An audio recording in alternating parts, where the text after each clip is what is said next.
Hey dreamers, this is Saku and welcome back to a new video. In this video I would like to take you behind the scenes of my new scene called Moonlight Forest. This is a scene that I did very spontaneously and just for fun, but I also had an idea that came to my mind which I wanted to try out with this. So what my idea basically was is, what if you take a cylinder and you put a hole into it, and let's actually make this a little bit more flat. And what if you paint inside of the cylinder, you paint a background that surrounds the scene and you set up the scene inside of it. So that was basically what I was going for here, and I'll show you this from above. So let's actually delete these things first, and this, and let's also turn on the studio lighting so you can see more. And here you can see how the whole scene is surrounded by the paintings that I put inside of the cylinder. And I deleted the cylinder later on. Here you can see the painting that I made. You can also see how it's kind of curvy or round. That's because I just cloned it and made it fit inside of the cylinder, so it actually becomes like a circle. And yeah, this is basically what I started with. And then I started with a really basic shape inside of the whole thing. This is what I will show you next. Maybe you have seen my how to create a forest in 30 minutes video. I think this is so much better, so much improvement till then. And here you can see how it's surrounded by the paintings. And now what I will do next is I want to delete all the detail in the scene so you can actually see how I started with. And yeah, so let's delete the trees, the plants, and all the stuff that is just making out all the detail. And I also used one of my landscape assets, one of my more detailed ones, to cover the basic ground. So here you can see the asset that I used. You can see it has a little detail on it, like grass, flowers, rocks and stuff. And this is how I covered the ground with more detail. I used this asset to cover the whole basic shape that I started with.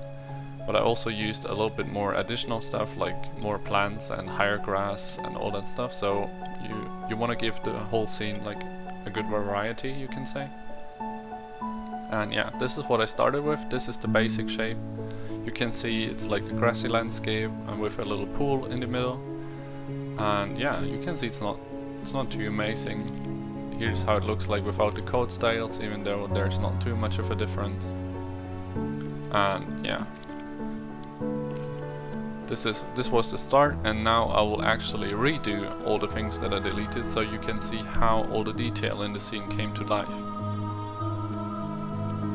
Here you can see how I placed all my landscape assets, and it just grows in detail so much with it. And now also the plants and the trees are coming back.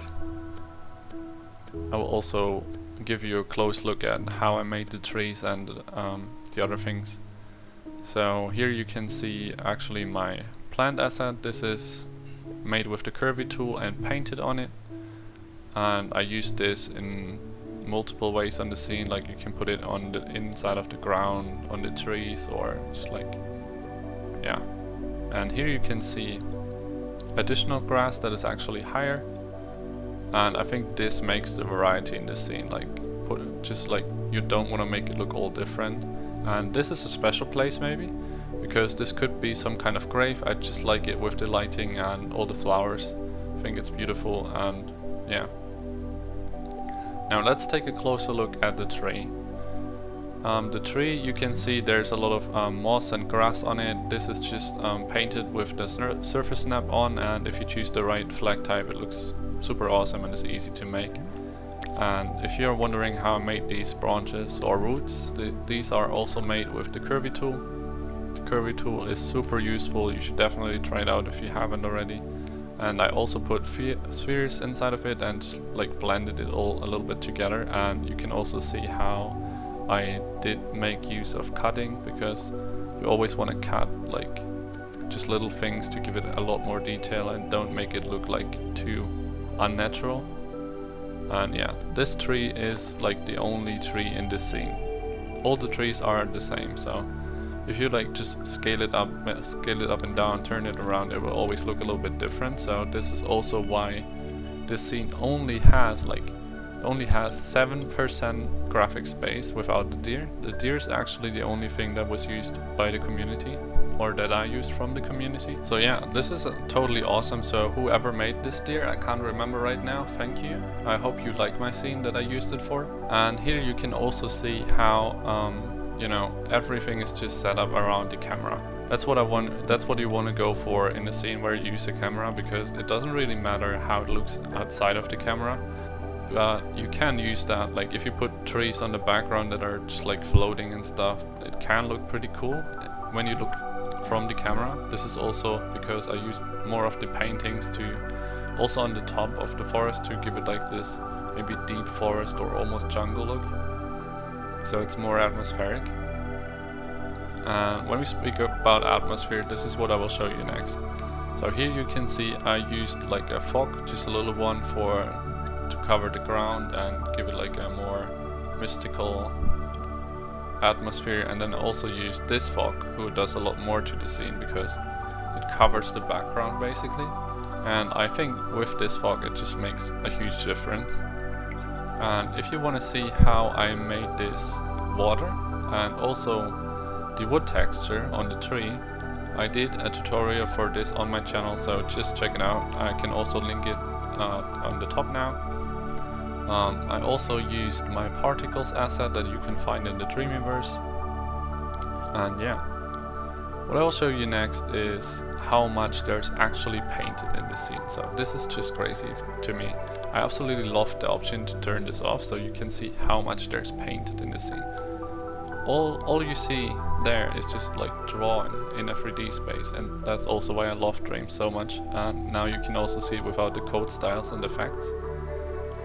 And yeah, I love these options so much. And yeah, also about the atmosphere, obviously the sky and gray does a lot to the scene. Here you can see how it looks without the sky, how it looks without the grades, and yeah, this is just such a difference.